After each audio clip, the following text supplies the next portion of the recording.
one of the major things you talk about is financial freedom. Right. What is the process of building wealth with real estate for physicians? Because knowing fully well when it's building, it's got to be over time. Am I right? Right. Has to be over time. I mean, maybe you can get lucky and do it fast. It took me I'd tell folks it probably took me about 10 years. I started first buying my own portfolio and then buying our own portfolio with partners. And then, so occasionally I would invest in other people's deals. Some were good, some were bad. But my focus at the time, this is right or wrong. I'm not saying this is right for everybody, but I wanted to create income that came in that didn't require my time. And, I was a physician, so I had to see patients or do surgery or take call or do all those things that doctors do, which I really enjoyed to a point. But I wanted money coming in when I was sleeping, vacationing, playing with my kids. So it does take some time. And the way I managed that was to segment the passive income. So I was looking primarily for stuff that created cash flow. And for that reason, I didn't buy land, I didn't buy gold, I didn't go for capital appreciation. Maybe going back, maybe I might do some of that. Some of those fail and some of those have nice wins, but all I wanted was replacing income. And so as I bought a small property that maybe made me $150 a month or two of them, and maybe it's now $300 a month, I would look at my expenses and play a little game. I always tell people I had everything on a program. It was on Quicken at the time. And I could see at the end of the year by pushing a button that maybe my utilities were $19,000 a year for my house. Well, maybe that's passive income. Maybe I had $19,000 of passive income. I'd tell myself, well, at least I paid for my utilities. Yeah. Then the next was maybe the mortgage or the groceries, step by step. It's kind of eating that elephant one bite at a time. And so it was a game. I could see the progress. I could track it. And then I never kind of ate the golden goose. Any money that came in from my real estate, I kept it in that real estate entity and used it to reinvest.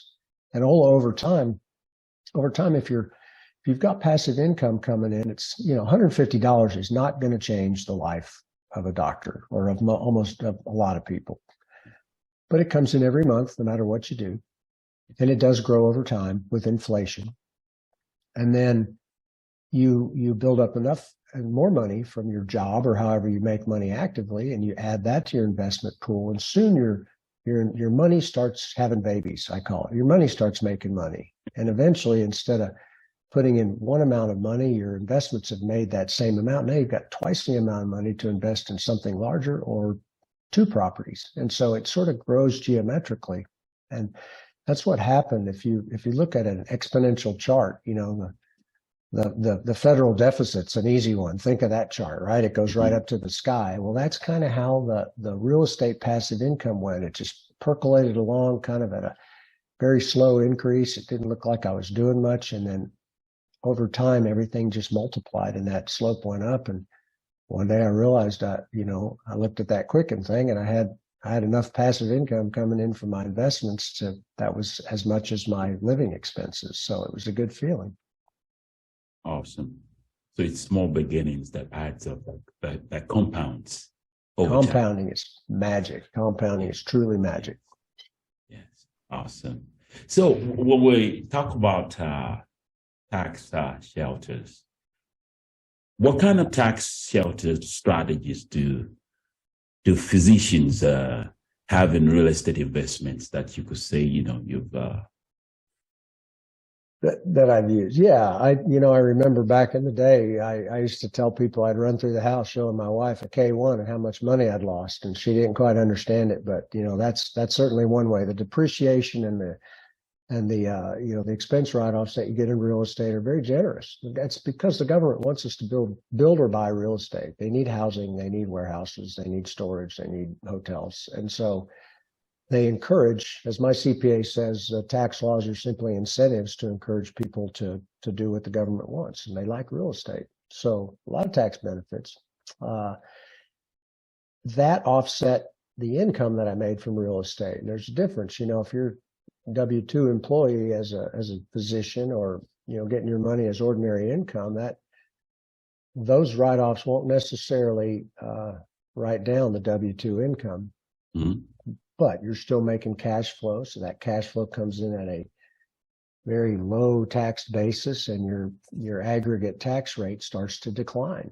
You know, if for instance you're at 40%, but then you've got income coming in from real estate, that gets taxed at 0 or single digits or whatever it happens to be. You aggregate that together, and as your passive income grows, your aggregate tax rate starts to come down. That's exactly what happened to me.